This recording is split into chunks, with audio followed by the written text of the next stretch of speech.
Buenas personajillos, hoy os vengo a hacer una reseña de un libro un poco diferente a los que he reseñado hasta ahora. Se trata de El hombre que confundió a su mujer con un sombrero, de la editorial Anagrama, de Oliver Sacks.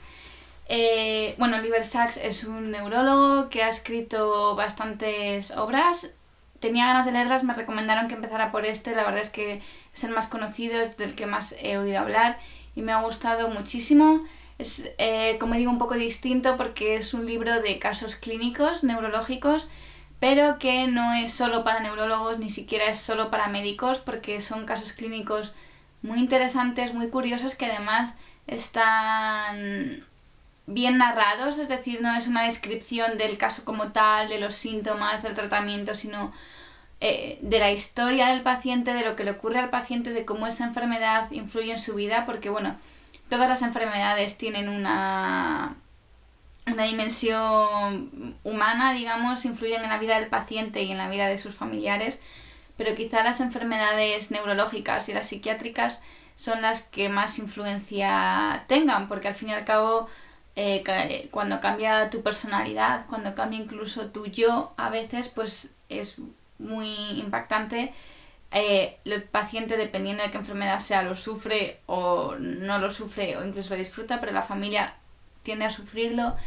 Y además no son casos, digamos, comunes, ¿no? La verdad es que todos los que están en El hombre que confundió a su mujer con un sombrero son casos muy curiosos, son casos raros y muy interesantes de leer. Ha sido fascinante leerlo.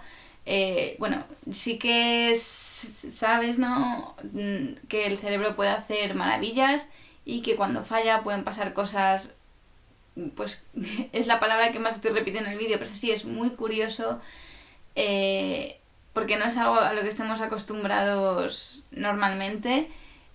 Tanto pues de comportamiento, de capacidades, de cómo puede afectar a la forma de hablar, a la forma de comunicarse, a la forma de moverse. No quiero hablar de casos clínicos concretos porque al fin y al cabo sería de alguna manera como destriparos el libro, ¿no? Pero son casos de alguna manera, algunos un poco duros, pero los narra de una manera que se te hace muy, muy llevadero. No es un libro triste ni muchísimo menos. Además te cuenta, ¿no?, luego cómo fueron evolucionando los pacientes, qué pasó con ellos al final y por supuesto la gente mejora y la gente se adapta, es decir, no es una tragedia de libro ni muchísimo menos. Ya he dicho que no hace falta ser neurólogo ni médico para leerlo, porque aunque utilice términos complejos neurológicos, que aunque hable de afasias, aunque hable de agnosias, lo hace de una forma esporádica y además explicándote lo que es una afasia, que es cuando pierdes la capacidad de hablar, no por un tema motor o de la boca o de las cuerdas vocales, sino por un tema neurológico, ¿no?, que la parte del cerebro que se encarga de organizar las palabras no funciona y a lo mejor tú entiendes las palabras pero no eres capaz de juntarlas para hacer una frase.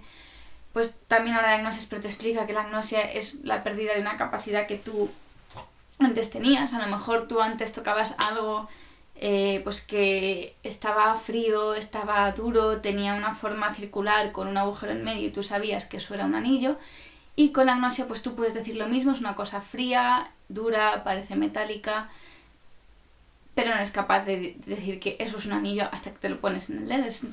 No sé, te explica, ¿no? Sí que te va diciendo, eso se puede comprender perfectamente. De hecho, mucha de la gente que me lo recomendó no tenía nada que ver con la medicina y también lo disfrutaron muchísimo, así que yo igualmente os lo voy a recomendar.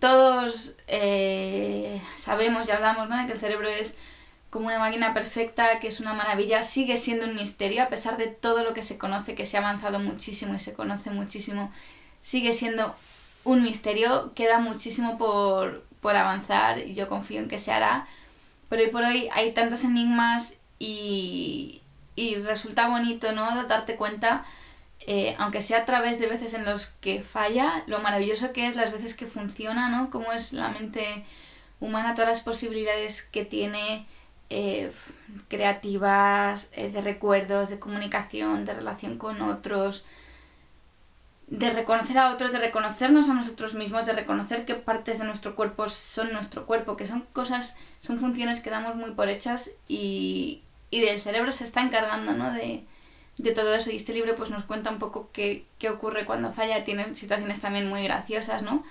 Con confusiones de los pacientes, con anécdotas, pero de verdad que está narrado de una forma muy bonita de leer, muy humana. A mí me ha transmitido mucha emoción también. No es la parte médica, sino es la parte humana de Oliver Sacks la que está hablando la mayoría del tiempo. Evidentemente él es científico y analiza qué es lo que le pasa al paciente, pero también sus reacciones, sus pensamientos, sus sentimientos al relacionarse, ¿no? Con esa persona con el déficit o con el exceso de función que tenga, que es algo de lo que también lo comenta en el libro, ¿no? Siempre se habla de déficits neurológicos, pero nunca de excesos neurológicos, y los excesos neurológicos tampoco son buenos, es decir, ni la falta de movimiento, ni un exceso de movimiento involuntario es bueno, ¿no? Ni que tú puedas mover el brazo, ni que tengas tics o coreas o problemas, ¿no? No sé, yo lo he disfrutado un montón, creo que cualquiera puede hacerlo, así que es una recomendación más que dejo aquí en el canal. Nos vemos el miércoles que viene con otro vídeo. Espero haberos convencido. Podéis dejarme en los comentarios si lo habéis leído, si no, si os ha gustado. Si os ha gustado el vídeo, dadle a like. Podéis suscribiros al canal si os gustan los demás vídeos, y podéis poneros en contacto conmigo en Facebook o en Twitter, que es lo que más utilizo. Y nos vemos la semana que viene.